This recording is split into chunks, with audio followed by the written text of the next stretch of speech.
bonding.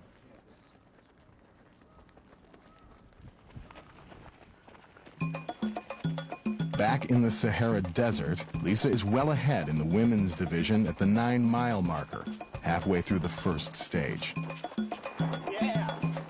Michael Wardian is running in only his second ultramarathon. If he makes it to day 4, he'll celebrate his 26th birthday on the 50-mile day. But it's a long way from the Washington suburbs to the land of Casbahs and Berbers. I think the most difficult things that I'm going to have to deal with are the weather, as the temperature ranges from, I think, 110 degrees during the day, and then the temperature shifts at night down to almost 40 degrees. So there's a temperature range of about 60 to 70 degrees in the course of a day, and it's not something that I can acclimate to quickly, and it's something that you can't really train for in the Washington, D.C. area.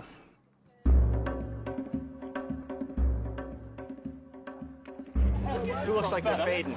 432? He's done, huh? He's next. It's on my list. Checking it twice. Are there any other Americans up there besides Jay and Lisa? Are they up there now? Yeah, so how does it feel to be the third American?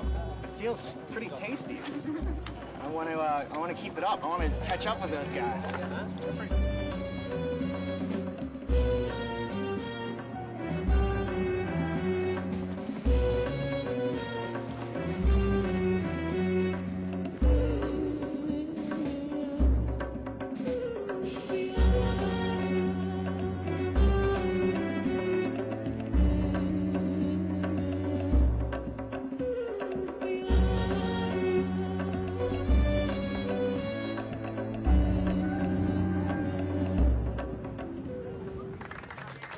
At the finish line of stage 1, the two brothers from Zagora, Morocco, a town that was once the great port of the camel caravans across the Sahara, finished together, sharing first place.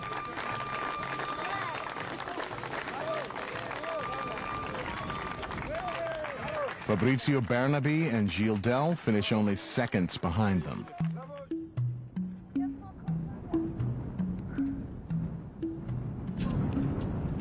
I hope that bunny wasn't a mirage. No, it wasn't a mirage. It was a real bunny.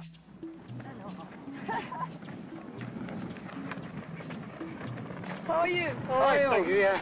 Yeah? I tripped up them twice. Oh, thank you. Yeah? You need to find a place in yourself that's like this deep well that lies within your, your soul or your spirit, your mind, that most of the population never tap into. It's there for everyone, I really believe it, but you have to be willing to go to this place where you dig so deep that, your mind controls every thought that you have, your body, your emotions, and you keep digging deeper, deeper, deeper, and then you find these great wells of strength that just they're so empowering, and you gather it all and you keep forging ahead. In this race, that is a huge lesson for so many people, that they find these strengths they never even knew that existed in their bodies. It's not anything you can teach somebody, but to actually do it, it's a place you have to take yourself. How was it? That was much more difficult than I expected there for the last half mile. But I think getting through that was a big test. I was so nervous this morning, so I feel really good. So now I'm going to go rest. Yeah. See what we can do for tomorrow. Oh, yeah. It's the real deal.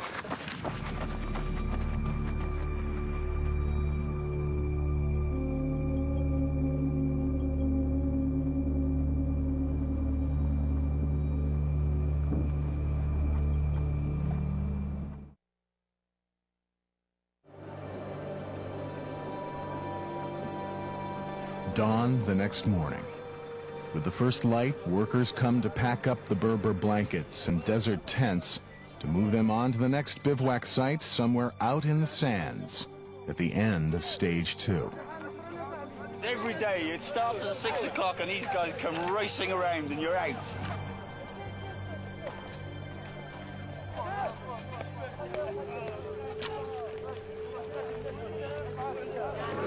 This is my breakfast. Snickers! I'm going slower today. Slow load on. It's not.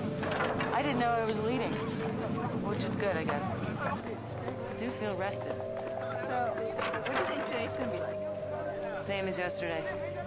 More of the same. Maybe the tailwind and it's going to get hot again. Feel great. I'm really excited to run today. I had a great night's sleep. Everything's going down well, sitting well. I was just worried about blisters. I felt 2 on my big toes, but I think I've got this wrapped up today, so I think it should be fine. No matter how many ultra marathons you've run, by the second day, the rocks and sand and heat gnaw away at even the toughest flesh inside your socks. And your feet can become what Hampton Sides of Outside magazine called heel tartare. Blisters claim more runners in this race than dehydration or heat stroke. Very camera friendly. Always laugh in the face of adversity. Well, it kind of feels like someone took a hot cheese grater to the bottom of my feet. It's pretty painful. Both my heels have blisters. Both big toes are pretty bad, so just gonna give it a shot and see what happens.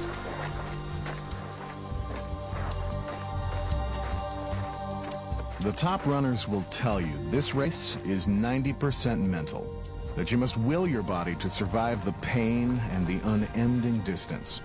But in fact, less than 10% drop out. Today, the men's race again is led by the Achensals, Bernabe and Dell running almost stride for stride. Stage 2 is just over 22 miles long. The temperature is well over 100 degrees.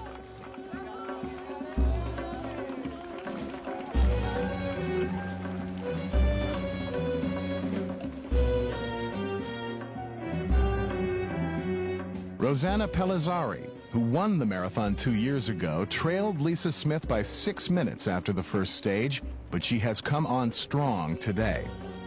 To have someone in view or in sight, it's a great thing. That's what I usually do with Rosanna or Cincy or whoever else is in this race. I try to keep them in my sights. I know they're about my ability, but I know my strengths are on a certain day, the long day, and then I usually try to, do something different that day.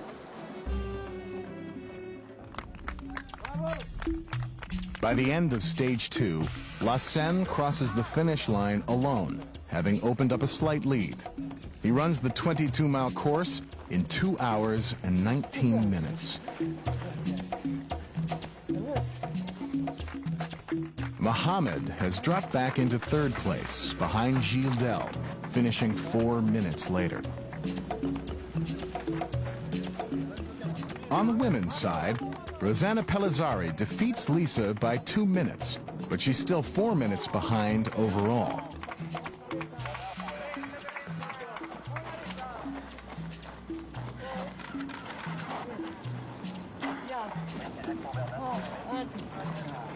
Heavy. Some heat today.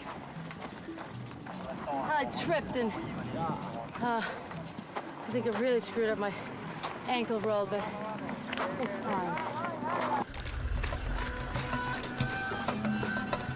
Okay. Hot. It's okay. We're on the recovery. I bonked earlier, bad. Really bad. I couldn't ingest any food, so I ran out of energy. It got too hot. I couldn't eat. Stupid. Well, I'm gonna catch these jokers.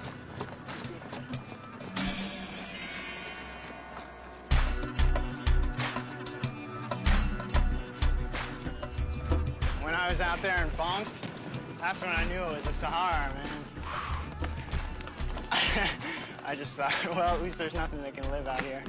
So if I fall over, no one's gonna eat me.